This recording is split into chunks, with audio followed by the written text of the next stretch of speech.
photos d'Athéna et de Zeus dans Ici Paros? Ah ouais, purée, ils ont pris cher.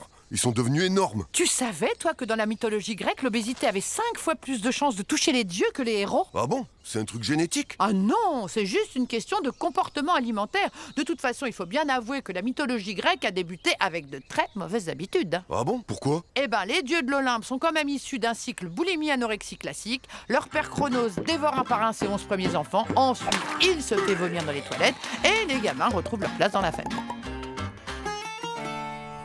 Eh les filles, regardez, il y a des mortels qui vont à la plage. Waouh!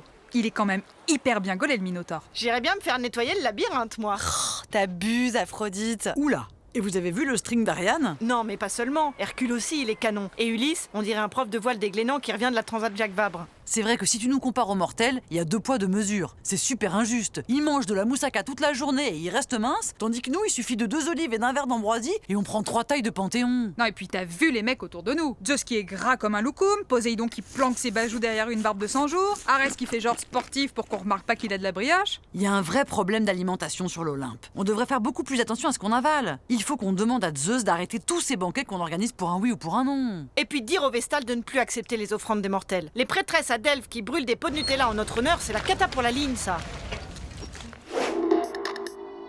Dans le cadre de notre campagne mangerbouger.com sur l'Olympe, on a décidé de mettre en place un certain nombre de dispositifs innovants pour lutter contre les mauvaises pratiques. Ainsi, le supplice de Tantale devrait dissuader certains comportements dans le milieu de la restauration. C'est quoi l'histoire déjà?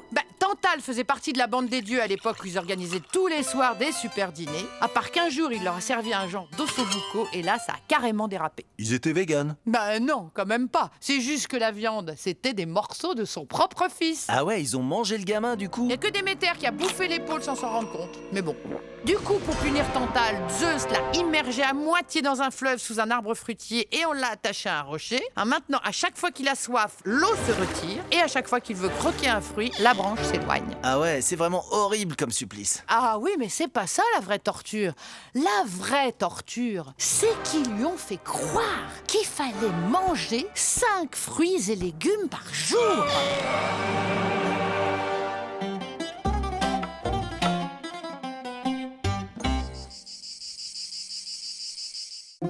Oui, docteur Asclépios à l'appareil. Ah, bonjour, monsieur Zeus. Alors, comment ça se passe, votre cure de remise en forme? Poséidon préférait une thalasso à Quiberon. Oui, enfin, la dernière fois, il s'est bourré de bulles aux mayonnaise, alors... Bon, écoutez, je passe vous voir la semaine prochaine, entendu. Excusez-moi. Vous avez les dieux de l'Olympe dans vos patients? Eh bien oui, qu'est-ce que vous croyez? Le problème avec eux, c'est qu'ils ont une petite tendance au surpoids. Les mortels leur envoient des tonnes de cochonneries en sacrifice, il y en a même certains qui mangent leurs enfants. Mais bon, je les ai tous mis au régime, ça va leur faire du bien. Et vous, monsieur Achille, qu'est-ce qui vous amène? J'ai toujours un peu mal au talon. Patient suivant. Bonjour docteur. Eh bien alors, monsieur Polyphème, vous vous êtes fait ça en bricolant? Je sais pas. J'avais invité Ulysse à dîner, on a un peu picolé, et puis je me souviens plus de rien. Oh là là, la bobologie grecque. Monsieur Atlas? Ah docteur, je suis au bout du rouleau. Asseyez-vous, je vous en prie. Je peux pas, j'ai le dos complètement bloqué là, Aïe! Ah bah oui, mais vous êtes complètement voûté là. C'est n'importe quoi cette posture, vous m'étonnez que vous chopiez un limbago avec ça. Ah oui, là j'ai trop mal. Bon, déjà, il faut commencer par arrêter de porter des trucs lourds. C'est quand même mon boulot, vous voyez. Soutenir le monde en fait, c'est une fonction mythologique assez importante. Oui, je comprends. Mais quand à 40 ans, vous ne pourrez plus supporter le globe terrestre parce que vous avez les lombaires en compote, boulot ou pas boulot, vous n'aurez plus trop le choix. Et la mythologie non plus. Mais qu'est-ce que je peux faire? Vous allez aller voir ma collègue Églé, c'est la déesse de la bonne santé radieuse, elle n'est pas reconnue par l'ordre des médecins, mais elle fait partie des divinités mineures et elle a une formation de coach sportif. Une dizaine de séances d'Oreste et Pilate, déjà ça va vous détendre le bas du mythe. Et contre la douleur? Je vais vous prescrire de l'ouzo et de la feta, c'est remboursé par l'Union européenne. Alors, comment est-ce que vous vous sentez après mon petit traitement? Mais regardez-moi ces silhouettes! Apollon, Aphrodite, même au Louvre ils sont pas aussi fit, je vous le garantis. Ah ouais, non, c'est vrai qu'on se sent mieux qu'avant. Oula, c'est un peu bizarre ce qui se passe, non? Quelle horreur! Il y a un problème là! On se croirait dans un Texavry? Ouais, je crois que j'ai un peu trop forcé sur le rongé, moi. Bon sang, mais qu'est-ce que c'est que ce Beans? Ah non, purée, je parie que c'est Atlas! Et 1, 2, 3, 4 et 5, allez, on travaille la ceinture abdominale, monsieur Atlas, on fait le petit bridge avec le Swiss ball, on soulève le bassin et on tient, allez! Allô, Éclé! Ah, docteur Asclépios, comment ça va? Tenez, je suis avec Atlas, là. Ah, il fait beaucoup de progrès, là, avec le ballon, hein. Allez, on pousse! Non, mais justement, on va arrêter le pilate et vite passer au yoga, d'accord? Merci, Aiglé.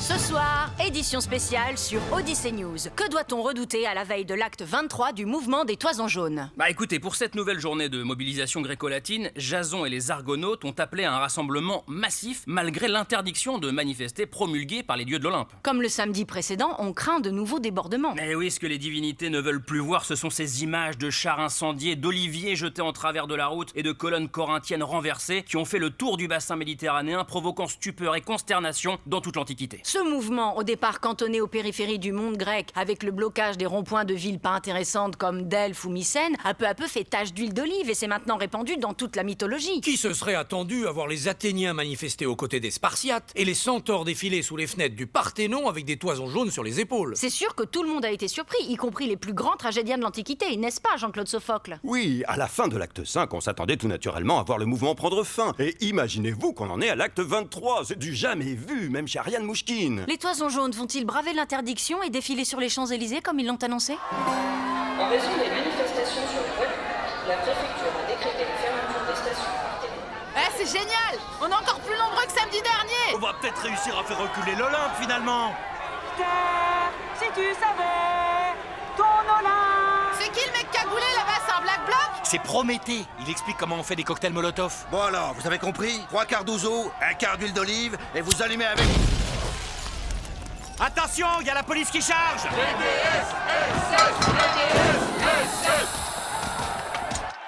C'est hallucinant cette violence. Vous êtes complètement irresponsable. Dans aucune mythologie, on a vu une telle répression policière. Oh, c'est bon. Même le préfet de l'Achéron a demandé de limiter l'usage de la force et vous continuez à utiliser la foudre contre les manifestants. Oui, alors d'abord, je vous rappelle qu'il s'agit de foudre non létale. On se souvient de ces images choquantes où l'on voyait un manifestant coiffé d'une peau de lion s'en prendre directement aux forces de l'ordre. Eh bien, on a identifié cet individu, d'abord surnommé le gitan de Mykonos, comme étant Héraclès, un demandeur d'emploi originaire de Thèbes. Moi, je les comprends, hein. C'est vraiment une mythologie à deux vitesses, quand même. Honnêtement, Arès devrait demander aux policiers d'y aller un peu plus mollo. Hermès, son poste, c'est Arès, insatiable de guerre, destructeur de cité, pourfendeur de boucliers, buveur de sang, porteur de dépouilles, fléau des hommes. Alors, j'ai des doutes. Non, mais juste calmos avec les lacrymos, quoi. Ça fait maintenant plusieurs heures que la manifestation a dégénéré et des individus cagoulés sont en ce moment même en train de piller la boutique d'Hermès sur les Champs-Élysées. Quoi? Ah non, mais ça va pas!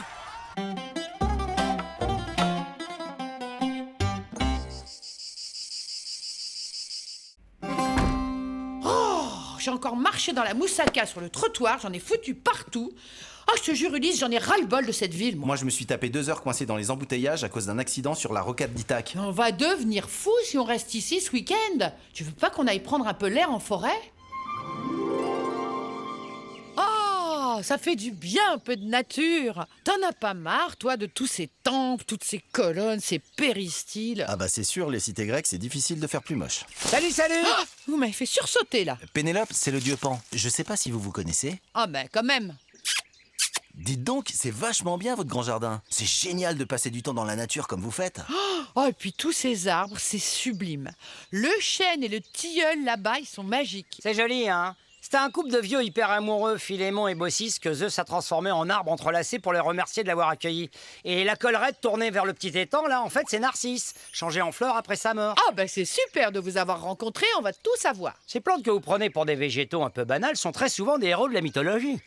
Finalement, c'est le jardin le plus mondain de toute la Méditerranée. Enfin, c'est pas aussi glamour que vous vous imaginez. La plupart de ces métamorphoses, c'est quand même le résultat d'une histoire tragique. Tenez, vous voyez le balsamier, là-bas?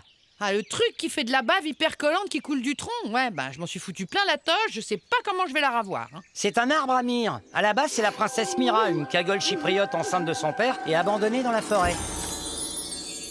Le grand, là, avec les feuilles et les petites boules, c'est la nymphe Philie. Elle a accouché d'un enfant monstrueux après cette tapézeuse. Elle a eu tellement honte qu'elle a préféré se transformer en tilleul. Ah oui? Ah ben je vais plus prendre les infusions pareilles maintenant. Hein. Le peuplier blanc, c'est la nymphe Leuquée qui voulait échapper à Hadès. Le laurier, c'est la nymphe Daphné qui a manqué de se faire violer par Apollon. Le cyprès, là, c'est Cyparis qui s'est suicidé après un accident de chasse. Waouh, c'est chaud quand même. Oui, on croit toujours que la nature est pure et harmonieuse, mais en réalité, c'est plutôt le rendez-vous de tous les cas sociaux de la mythologie gréco-latine. Hein. Et le pin, là, il a aussi une histoire? C'est la nymphe Pythis. Oui, enfin, je l'ai un peu poursuivie un soir pour me la taper, elle a pas hyper bien pris le truc. Bah enfin, comment vous pouvez faire un truc pareil? Non, mais c'était avant, il y avait pas les hashtags et tout ça. Maintenant, c'est plus comme ça, hein, c'est beaucoup plus tranquille. Oh, regardez là-bas, il y a un gros pervers qui se trimballe avec la bite à l'air. Hein?